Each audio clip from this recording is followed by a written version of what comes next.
Hello, friends. Welcome to episode 1306 of the Locked On Hawks podcast. I am your host, Brad Rowland, coming to you on a Labor Day Monday into Tuesday. And thank you for joining us, as always, on the podcast, making us your first listen each and every day. Check us out on Apple Podcasts, Spotify, YouTube, and wherever you get your podcasts. This is actually going to be part 2 with myself and Ben Ladner. So if you missed part 1, it should be available right now. And my recommendation would be to go back to the beginning, listen to part 1 before part 2. So this is part 2 you're about to listen to. Same topics, the Atlanta Hawks, Eastern Conference stuff across the board in the NBA. Ben is very smart. And if you listen to part 1, you already know that. But alas, here we are with part 2. And without further delay, you'll hear the intro, and then we'll be back with myself and Ben Ladner in the conclusion of our conversation about the Hawks and the East.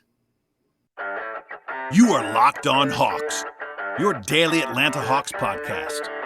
Part of the Locked On Podcast Network. Your team every day.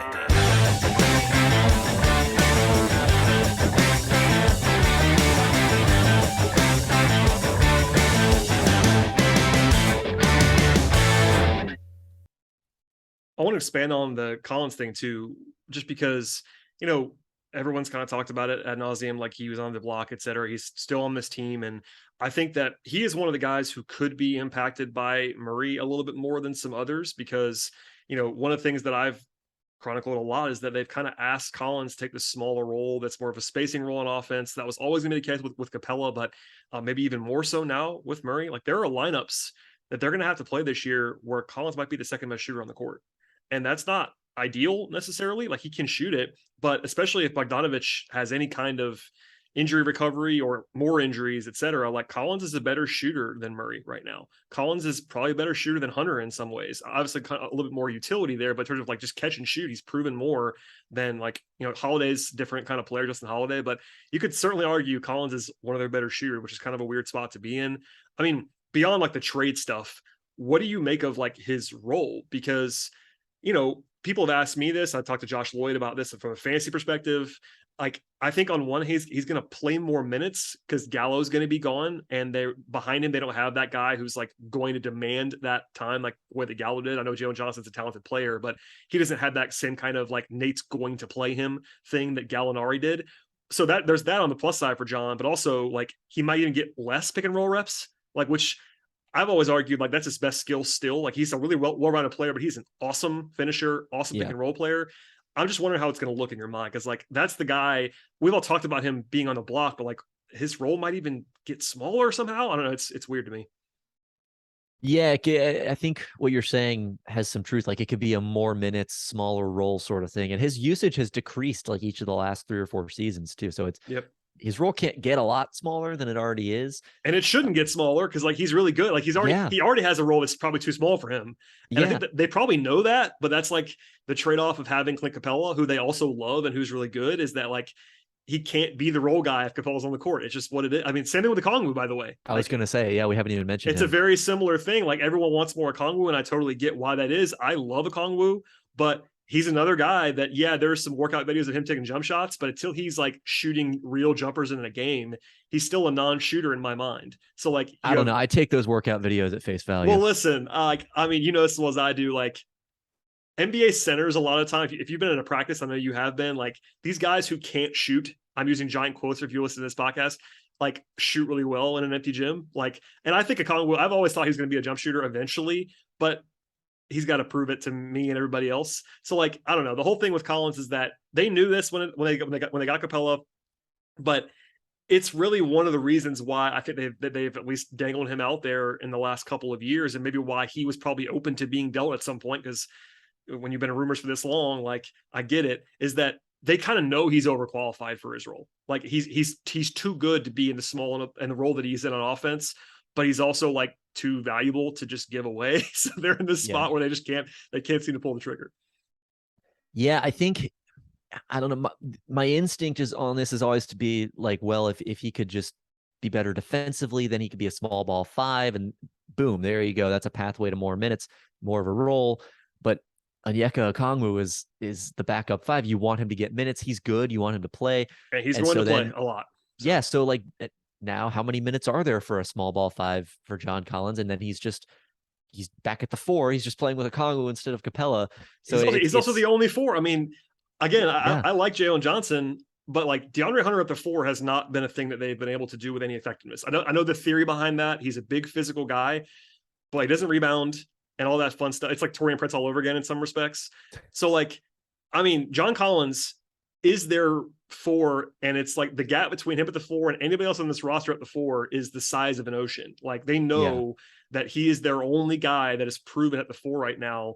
And like, he's going to that's what kind of why I said the thing about minutes before is that he might, honestly, there's a scenario in my mind where he leads the team in minutes or maybe finishes number 2 to Trey. It's like, I'm not saying it's going to happen, but like, if you're doing rotations, and I'm a nerd, so I've been like sitting down trying to figure out like what guys go where, like archetypally. Yeah. And it's like I'm tempted to just play John Collins 35 minutes a game, like and that has not happened in his career to this point. But like if you're looking at like how to maximize this roster, it pretty much concludes with John Collins playing as much as possible because he's by far their best option. I agree, and I think one of the great attributes of his is how versatile he is as a play finisher. He can shoot. He can obviously go up and get a lob. He has good touch around the rim. He can even like, he started to put it on the deck and get to the basket a little bit. I mean, he can do a lot of things as a play finisher, but the flip side of that is that he, like you said, he is best as a roll man, and you want to create as much space for him to do that as possible. And it's not impossible to use him as a roll man with Capella on the floor. You have Capella in the dunker spot, or setting another screen somewhere else on the floor. I mean, it is possible. It's just not as comfortable. You're not getting as clean a look at the basket. And so it's almost like his versatility is sort of the thing that is keeping him from doing what he's best at, because it's sort so of like, true. Well, John, like so true. You can shoot. So like, we'll just use you as the shooter, but like, it's almost like if he were a less proficient and less well-rounded player, basically a worse player, he would be used in a better way, because then you don't have the option of just using him as the floor spacer. It's like, well, we have to use him as a roll man. So then he's doing what he does best more often. But now it's sort of like, well, I mean, he can shoot. We kind of need him to shoot. So these other guys who aren't as versatile can do what they're good at. So like, we have to relegate him and push him to the background. It's a very uncomfortable situation. I like you said, I kind of understand why he would be open to a trade. Well, yeah, and I can do. I mean, I've done this enough. I can honestly do like a full hour show on the John Collins experience. And I think you just got into it as well. Like, he's so versatile in a way that if you don't pay attention, you don't realize it. Because, and look, early in his career, he wasn't that guy. And I think that's kind of stuck to him in a way that like the Kevin Hurt defense thing stuck to him too. Like there's these like conceived notions that you just have a hard time getting out of.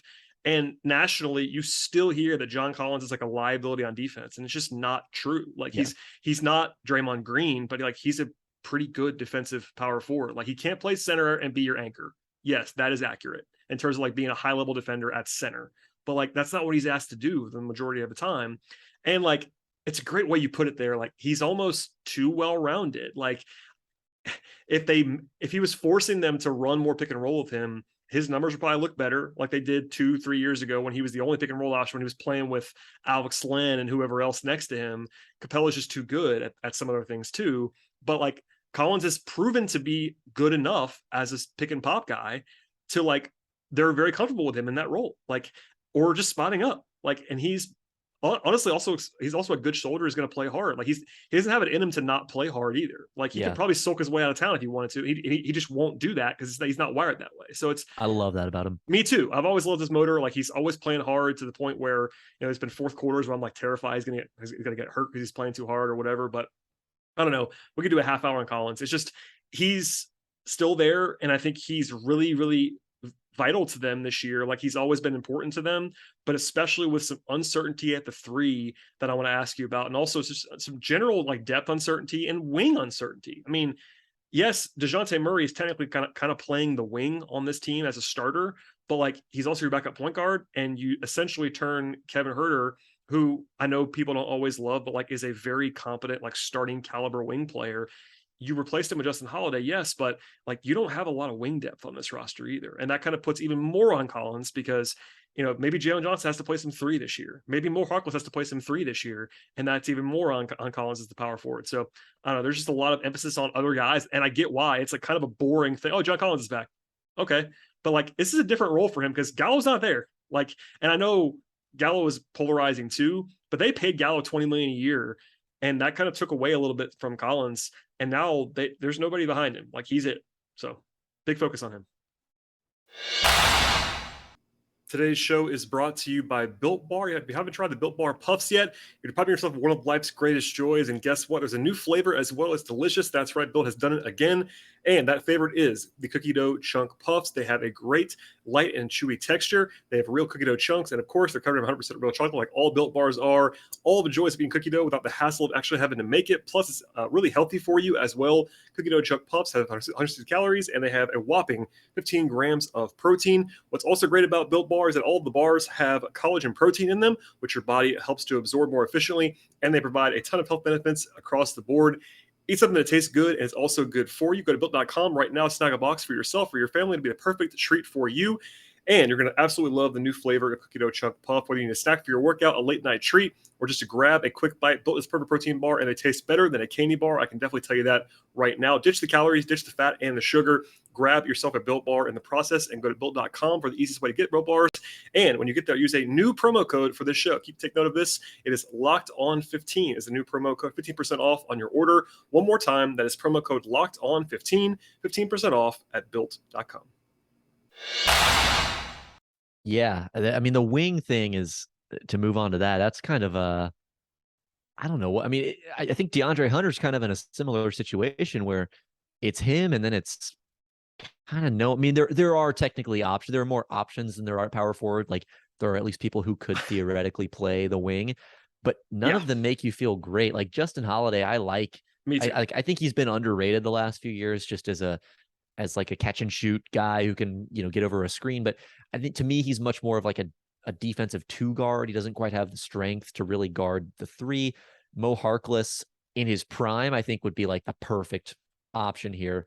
But as we know, Mo Harkless is not in his prime anymore. And so, and speaking of non-shooters, Mo Harkless is, he may not be like quite on like the complete and utter never guard him level, but he's only one level above that. Like, he's not ever quite since like, he got that contract incentive where he had to shoot like 35% and he got it, he's just been downhill since he's then. not like Andre Robertson or anything like that, but like, he's one level above that where like teams are not going to guard him. And I think that makes it difficult. And you're right. I mean, I've always liked Holiday too. And I like that part of that deal, like getting someone who you can trust. Holiday is at minimum a rotation caliber wing. That's a nice player to have, but you're right. He's a little bit slight of frame.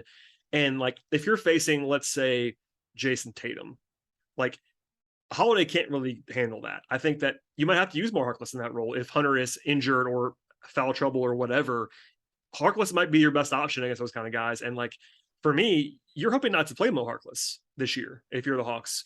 But I think there's some scenarios where you get an injury or two, or just like it's just a matchup or two where he's going to have to play. And that's before you get into Hunter as a sort of enigma kind of player so far. And also Bogdanovich is hurt right now.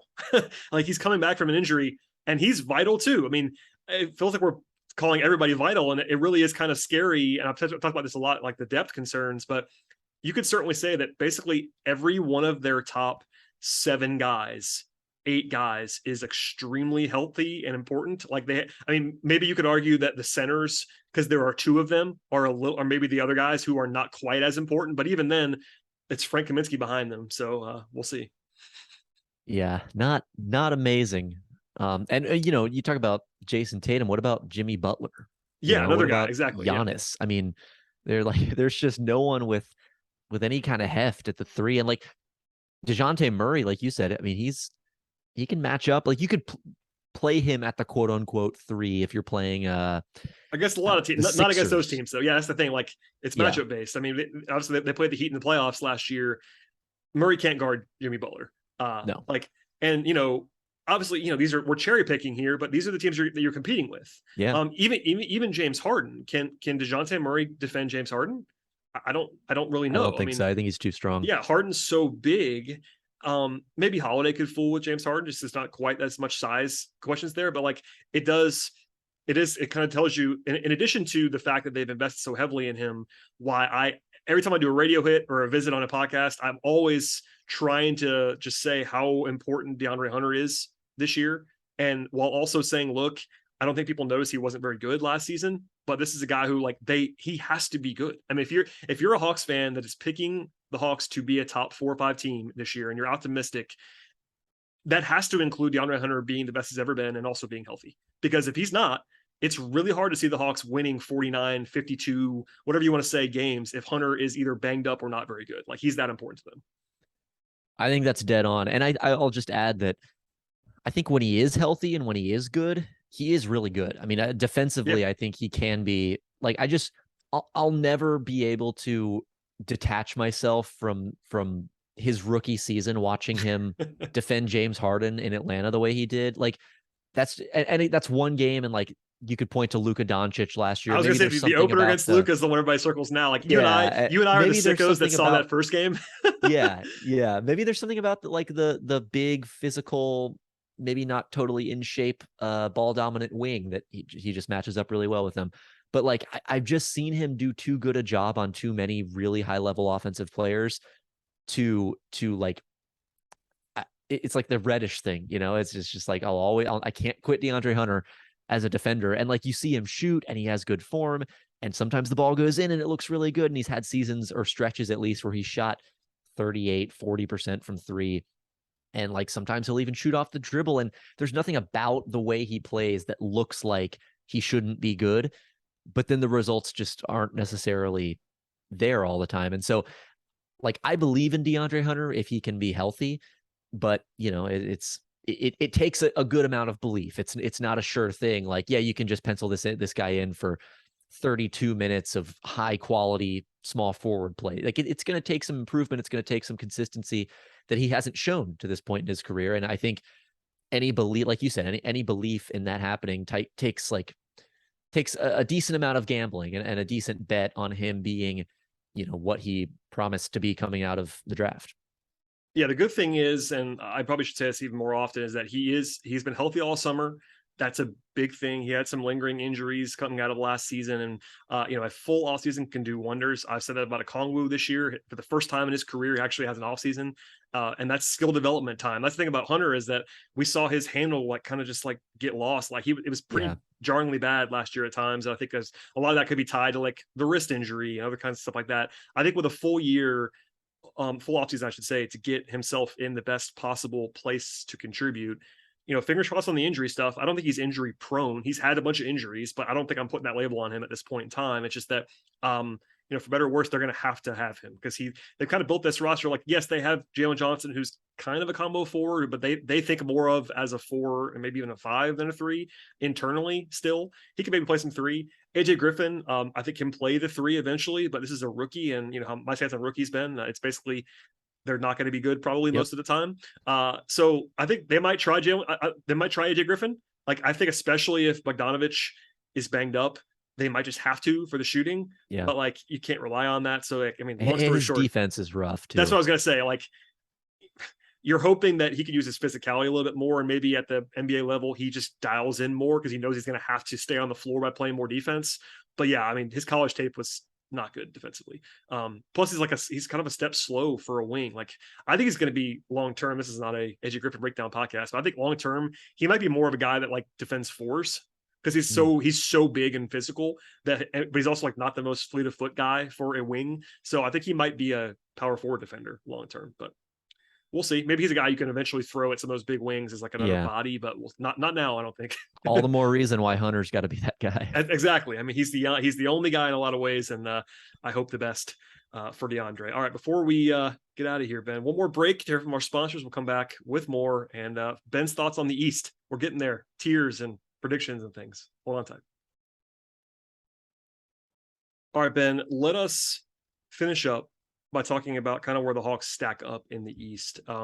Clearly, it's a little bit early for like final predictions. I know Nate made me do one on his podcast. I did one with Josh Lloyd, and I'm a little bit higher than the over/under, so that hopefully people won't be too mad at me along the way here about the Hawks. But before we get to like our final Hawks thoughts, like, how are your tiers sorting out in the East? Because like, I feel like there's still a consensus, you know, top 3, maybe 4 if you factor in Miami, but like, I kind of personally have Miami and maybe a half tier below that. But then you throw in, there's the total wild card of the Nets to throw a wrinkle into everything. And now you have the Cavs, who I think will be bought into more now than they would have been, obviously, with Mitchell.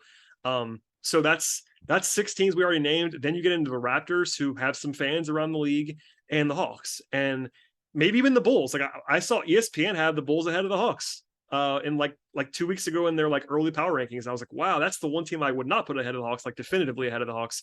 But even then, I think there are really 9 teams if you want to include Chicago. I personally wouldn't include Chicago, but if you want to, I get it. But there are 9 teams, and Ben, I'm not sure if you know this, only 8 spots in the Eastern Conference playoffs. Well, 10 so, spots. Well, yeah, I guess. Well, only 8 spots that matter. I know exactly. the play-in exists, but if the Hawks had lost in the play-in last year, they would have not. In my mind, that's not making the playoffs. That's making the play-in. That is not making the playoffs. So correct. That's the correct stance. History will remember you well for that. There you go. Yeah, I've only kind of just begun to sort out. It's early. The East hierarchy. I mean, clearly Milwaukee, and Boston, and Philly.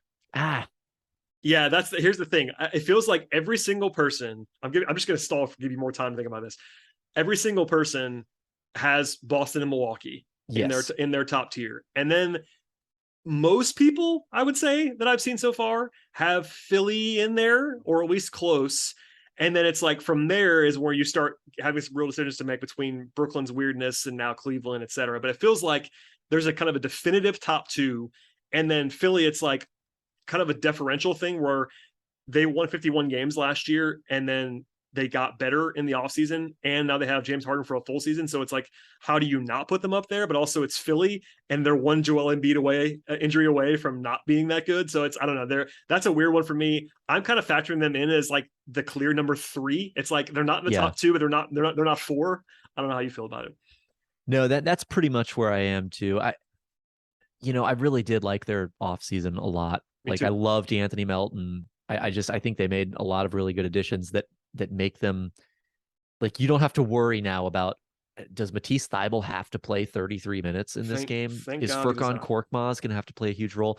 You don't have to worry about that anymore because they have like real NBA players. PJ Tucker, obviously, he's like the classic, you don't have to worry about this guy, assuming he's like still himself, which, at age 38, whatever he is, like, he may not be himself anymore, but if he's what he was last year, you slot him in and he can play 30 minutes a night.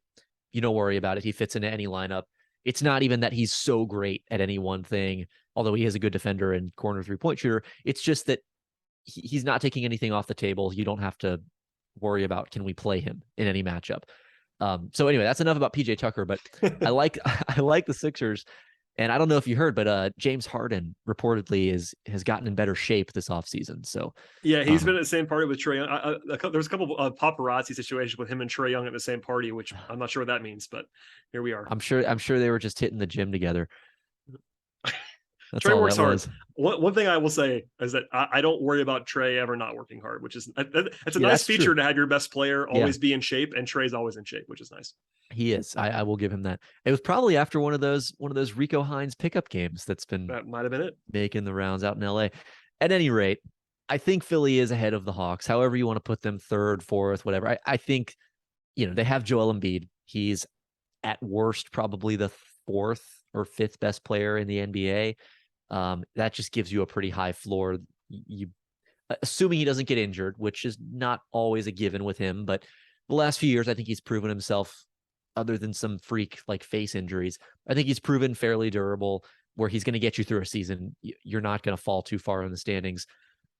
Miami is the one that I kind of worry about because they lost Tucker. They're getting older. Lowry looked really bad in the playoffs last year.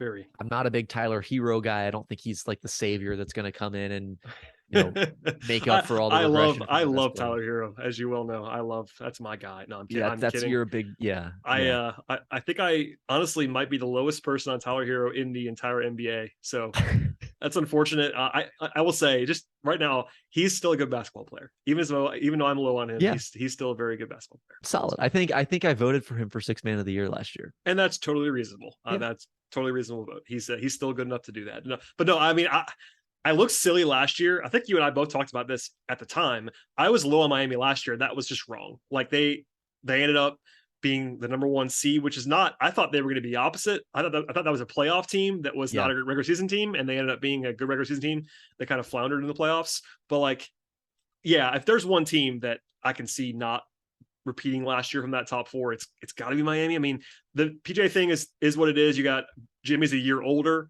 They didn't really get better anywhere else. I mean, they brought back Oladipo. I guess maybe that helps him if he's like himself for a full season. That would really help them. But he's still a question mark to me. Like, I don't want to doubt Spoelstra, who's just like really, really good at his job. But like, that might be a 47 win team versus a 52 win team, or whatever they were last year. Like, that's not a huge step back, but that might be like the 7 seed this year. Yeah. And they are that, like you said, Spoelstra, like they are the team that always does sort of exceed expectations and exceed their talent level. And just, it doesn't matter how many guys get injured. They just keep winning games. And maybe there's a little bit of that magic still left. And you know, like, I guess the 2 guys you could point to for them are Duncan Robinson, if he has kind of a bounce back year, and then Bam Adebayo. But you know, we've been waiting for Bam to really take that leap into top 10 to 15 player range. We've been waiting for that for a couple of years now. You know, maybe it'll happen. Maybe there's still time, but it kind of looks like at this point he kind of is what he is, which is a very good player. But again, like with the concerns on the rest of their roster, am I really saying, but they have Bam Adebayo, so it's going to be fine? I don't think I'm all the way there yet. So they might be kind of in a tier with Philly in that 3-4 range. And then I don't know, I think the Hawks, the Raptors, maybe the Bulls you could put in this group, but the Cavs, like Hawks, Raptors, Cavs, I feel like are kind of a group of their own. Brooklyn, I would probably put into that group just because we don't really know what they are. You have to account 20 to 30 missed games for Kyrie. Kevin Durant is a little bit of an injury risk at this point in his career. Ben Simmons has literally not played basketball at an NBA level since he played against the Hawks in the playoffs. I mean, it's been that long. We just don't know what they are. That went well for him too, Ben. I'm not sure if you remember that. Yeah. Went well. Joe Harris is coming off this foot injury that cost him the better part of last year, pretty much all of last year. Patty Mills did not look great. So I don't know, unless you really love Royce O'Neal and just think he's going to completely transform their culture and their on-court competence, I don't think you can feel good about any kind of floor for Brooklyn. It was a very odd trade. It was a very odd trade for Royce O'Neal. Sorry. That's my windy impression. What's going on in Utah? What's going on in Utah? But no, you're right. I mean, I don't know. I almost refuse to make any proclamation on the Brooklyn Nets just because of what you just laid out. Like, if everything goes well for Brooklyn, they could be the 1 seed. Yeah.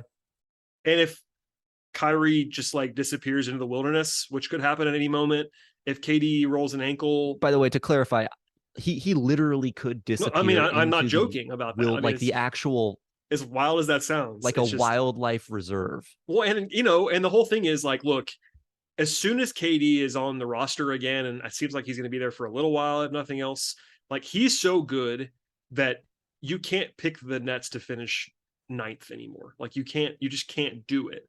But if he misses 30 games, like the rest of this roster, it's kind of better in some ways. Like they kind of sneakily, the Harris thing is pretty big. I think like they missed him a lot last year. If he's anything close to where he was 2 years ago, that'd be hugely helpful.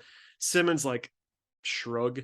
But between you still have Patty Mills and Seth Curry, you have Joe Harris, you have Royce O'Neal, who's a competent wing. You have a year older Nick Claxton, who's like a starting caliber center. Like they have some guys. It's just that if KD's not there, it's a very ordinary, uninspiring. Even with Kyrie, it's a very uninspiring basketball team. It's just that KD's so good that you can't just be like, who knows? So like, do they have their own tier, like just by default in the middle? I don't know how to handle it. Just I feel like the 5 to 7 range is a good compromise. Like they're either going to be much better than that, or they're going to be much worse. And maybe they're both. Yeah. For the first half, they're much better. Second half, they're much worse, and it evens out at 6. But like that's sort of the way I'm reconciling, where I think they have a bunch of upside, but there's also this huge downside. And so I guess I'll just average, what I feel like their high and low end outcomes are, and make them the 7 seed. I mean, that's sort of right. I think you could pretty much pick.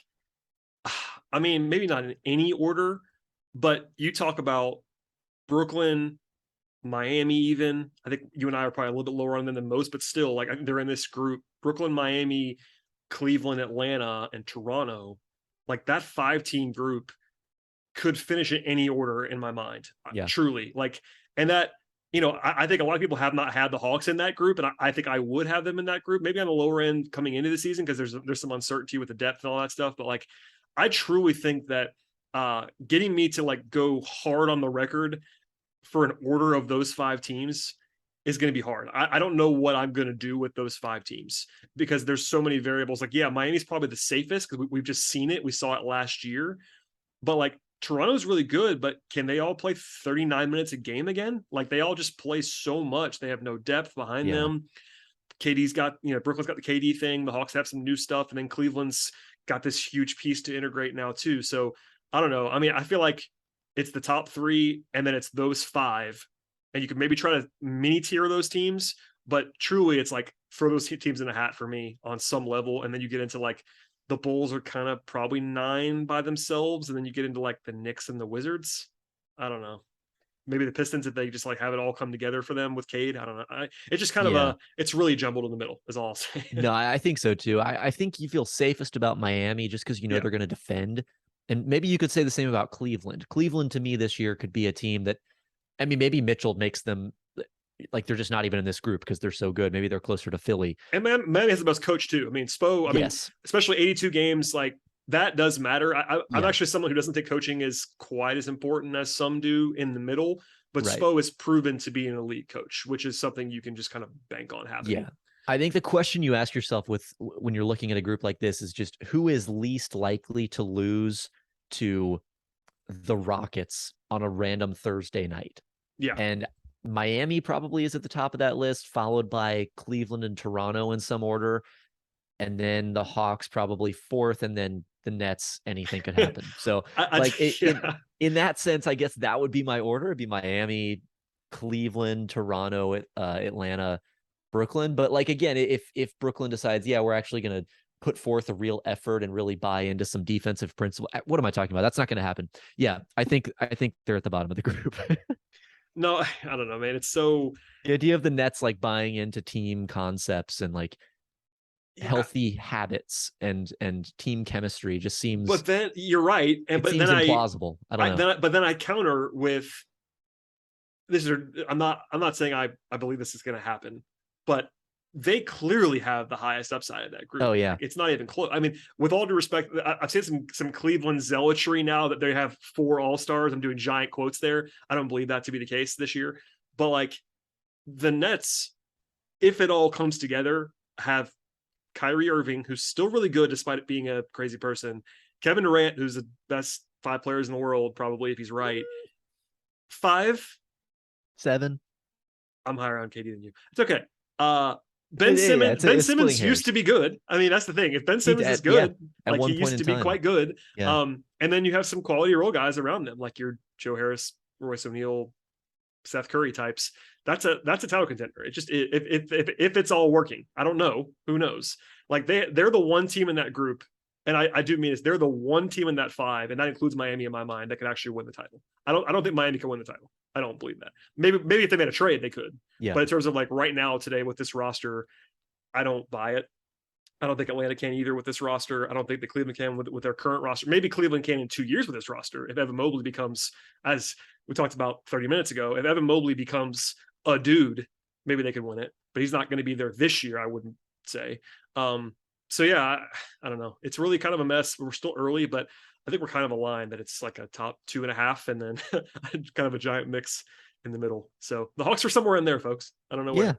Yeah. Like play in, maybe just above the play in range. I'm gonna hold you to this. High, like every year there's some team that we think, oh, they're guaranteed top 4 home court advantage team that either gets injured or they disappoint or whatever it is. Last year's Brooklyn Nets. Exactly. And like the Hawks could be the team that takes advantage of that. Yep. I think they're as well positioned as almost anyone in that group we just talked about to sort of sneak in and take advantage of a Joel Embiid injury, God forbid, or, if Boston somehow disappoints, I don't know. But if something happens with that top 4, Atlanta's right there. Like they're in that next group. And I think that's kind of that's really like all you can do at this point is that's kind of the best you can hope for. I will say, just for the record, I'm pretty high on Toronto coming into this year. The minutes thing, like you said, is a bit of an issue. The depth is an issue, but I'm drinking the Toronto Kool-Aid coming in. I think Scotty Barnes is going to be really good. Let me just say Siakam's this, going to have a good year. You would drink the Toronto Kool-Aid. That makes a lot of sense, knowing you as I do. I think that if things go well for them, I could see it.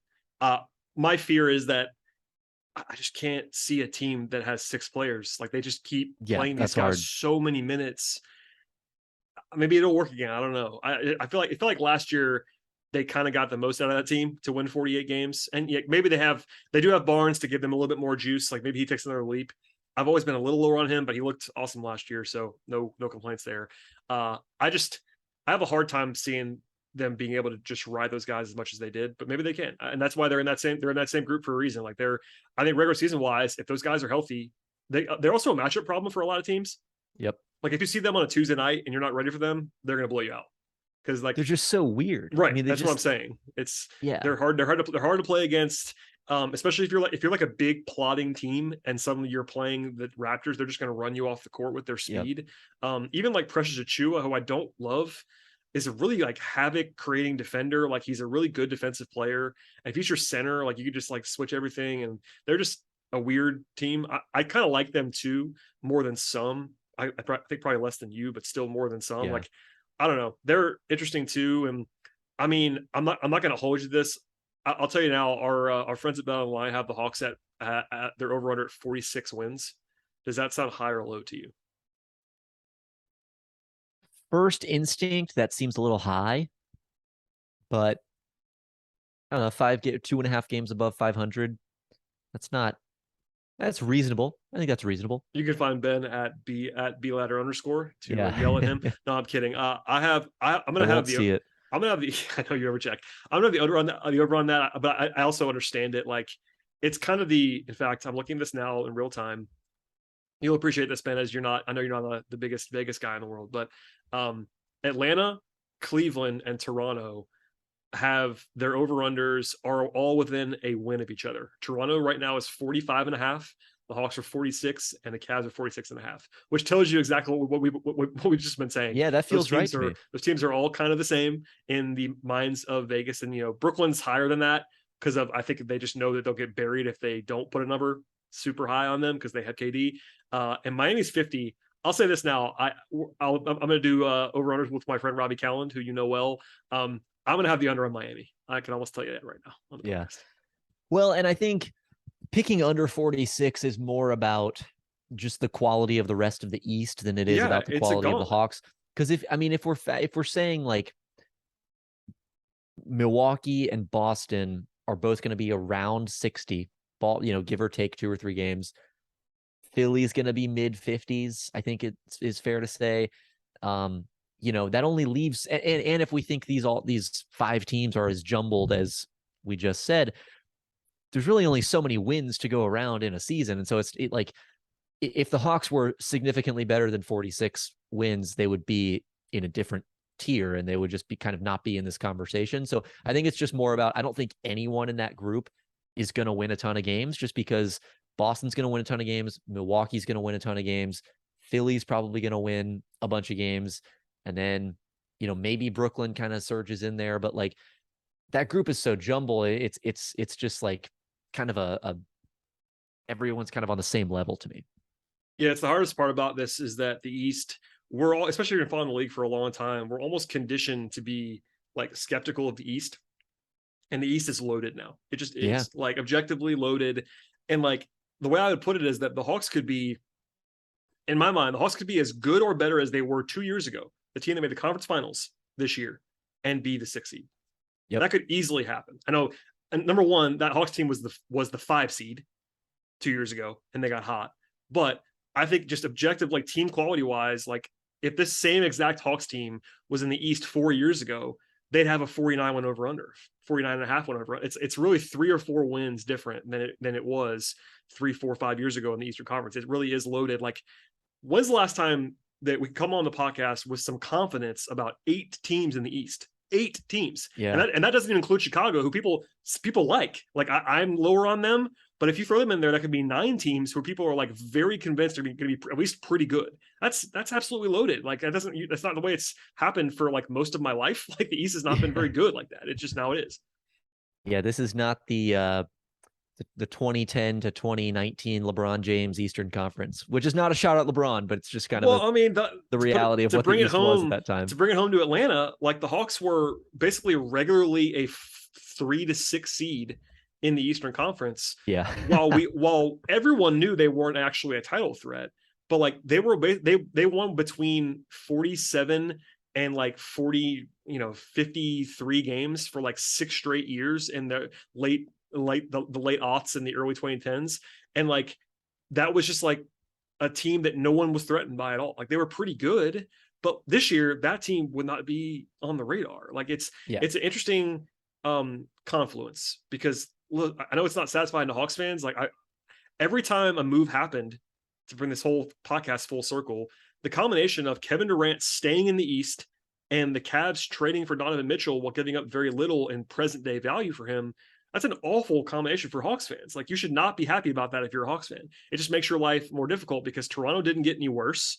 Like Miami might have gotten a little bit worse. They're still really good. Philly got better. We agree on that. Boston's bringing everybody back plus more. Milwaukee still got Giannis. Like it's tough sledding. The Hawks are going to be good. I actually believe the Hawks are going to be good. I'm higher on the Hawks than most people are, but it doesn't mean the sledding's not difficult, because it really is. Yeah. I mean, it's like this is just sort of an overall reality, I think, of where we are right now. The league is just probably deeper in talent than it's ever been. Like the fact that Trae Young is not a consensus top 10 player is kind of crazy. I mean, it kind of says it all. You're right. I mean, the guy led the league. The guy led the league in points and assists total last year, and it's like mostly like going to be like we're almost a top 100 season, Ben. I'm sure you guys try to get ahead of that with your recent podcast top 30 ranking, but he's going to be like 15 on these lists.